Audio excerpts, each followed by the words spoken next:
مولانا صاحب جس طرح کے بیانات دے رہے ہیں، جیسی باتیں ہو رہی ہیں، یعنی مولانا صاحب کی پارٹی جے یو آئی اور پھر آپ کی پارٹی، کیا ہم آپ لوگوں کو سڑکوں پہ دیکھیں گے آنے والے دنوں میں؟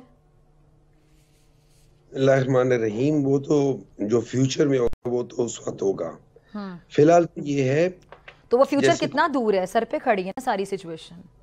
نہیں دیکھیں، یہ تو وقت کے ساتھ ساتھ انفولڈ ہوگا نا. فی الحال تو ریالٹی یہ ہے کہ مینڈیٹ کے چوروں کے ساتھ ہم کیوں بیٹھے ہیں.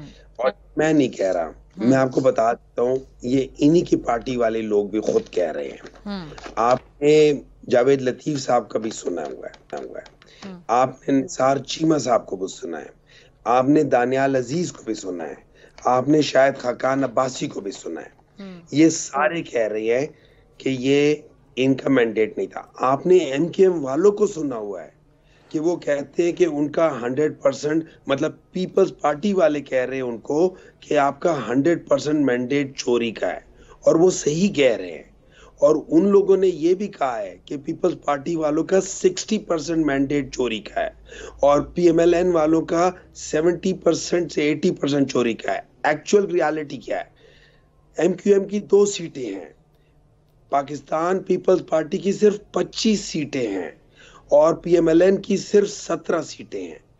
باقی سب کنڈی صاحب میں آپ سے اس کے بعد میں جواب دوں. جی ڈاکٹر صاحب. باقی سب کو دی گئی ہیں، اور اس کے علاوہ کچھ نہیں ہے. ہاں، بہت سارے بیچ میں ایسے تھے کہ جن کے اندر وہ ووٹ کو عزت دو والا ایک جذبہ تھا. اگر آپ ان سب کو دیکھیں، ان کے آپس میں جس طریقے سے تعلقات ہیں، جس طریقے سے بیٹھتے ہیں، جس طریقے سے پچھلے 3 مہینے کے کمپین تھی، اس وقت ایسے لگ رہے ہیں جیسے ایک بکرے کو ذبح کر کے اس کا کون سی بوٹی کون لے کر جائے گا، ران کون لے کر جائے گا، اس کے پائے کون لے کر جائے گا، سری کون لے کر جائے گا. ہاں، اس کو یہ لپیٹ رہے ہیں جمہوریت کے لفافے میں، لیکن یہ لوگ صرف اپنے پیٹ بھرنے کے لیے کر رہے ہیں. ان کو باخدا سر ایک سوال ہے میرا. ڈاکٹر صاحب، آپ لاسٹ ٹائم جب میرے پروگرام میں آئے تھے کچھ دن پہلے، تو پیپلز پارٹی کے حوالے سے میں نے ایک سوال پوچھا تھا. آپ نے بڑی تعریف بھی کی تھی بلاول صاحب کی اس پروگرام میں، شاید آپ کو یاد ہوگی، کچھ دن پرانی بات ہے، کہ آپ کو میں نے آپ سے سوال یہ پوچھا تھا کہ آپ لوگ حکومت بنانے کی اگر پوزیشن میں تھے، آپ لوگوں کو نون لیگ سے اعتراض تھا، آپ لوگ پیپلز پارٹی کے ساتھ بیٹھ جاتے، آپ لوگ مل کر حکومت بنا لیتے، لیکن آپ تو کسی کے ساتھ بھی نہیں بیٹھنا چاہتے تھے. سر ہم اس لیے، ڈاکٹر صاحب، ہم اس لیے نہیں بیٹھنا چاہتے تھے کہ ہمیں ووٹ ہی اس بات کا ملا ہے کہ ہم ان کے ساتھ نہ بیٹھیں. ہم کیوں ان کے ساتھ بیٹھیں؟ نمبر 2، میں بلاول بھٹو کو اپریشیٹ کر رہا تھا کہ جب وہ سٹانس لے رہا ہے وہ صحیح ہے. وہ اپنے باپ کی پولیٹکس کو رد کر کے ایک نئے باپ کا نئے پولیٹیکل کیریئر کا آغاز کرنا چاہتا ہے. Unfortunately he could not. میں ان کے پولیٹیکل طریقے سے مجھے لگتا ہے کہ سب سے زیادہ اگر کوئی بازی مار گیا ہے ان انتخابات میں تو بلاول صاحب ہی ہیں. آپ کہہ رہے ہیں انفارچونیٹلی ناٹ. آپ کو ایک بات بتاؤں، دیکھیں وزارتیں بھی وہ نہیں لے رہے، ان کے بغیر نون لیگ بھی نہیں حکومت بنا سکتی. ضرورت ہے پیپلز پارٹی، آئینی عہدے بھی پیپلز پارٹی کو مل گئے.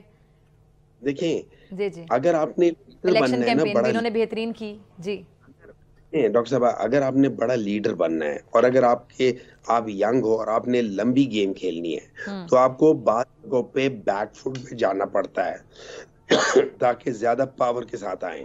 انفارچونیٹلی بلاول بھٹو نے وہ موقع ضائع کر دیا. He could have become a bigger leader than many of the others اگر وہ ایک پرنسپل سٹانس لے لیتے. آپ دفعہ ہار کے جیتتے ہیں، بعض دفعہ جیت کے ہارتے ہیں. یہ جیت کے ہار گئے ہیں. اگر یہ سٹانس لے لیتا، پرنسپل سٹانس لے لیتا اور یہ چیز نہ کرتا، میں باخدا بتاتا ہوں کہ فیوچر اس کا ہوتا. اب نہیں. اچھا، یعنی ابھی آپ کو لگتا ہے فیوچر ان کا نہیں ہے؟ نہیں ہے. ابھی آپ لوگ اپنے پریزیڈنٹ فیوچر کے لیے لڑ رہے ہیں سر، اور آپ دوسروں کے فیوچر کو پریڈکٹ کر رہے ہیں. میں آپ کے کانفیڈنس کی داد دینا چاہوں گی ڈاکٹر ہمایوں مومن صاحب. سبسکرائب کریں اور بیل دبائیں تاکہ کوئی خبر رہ نہ جائے.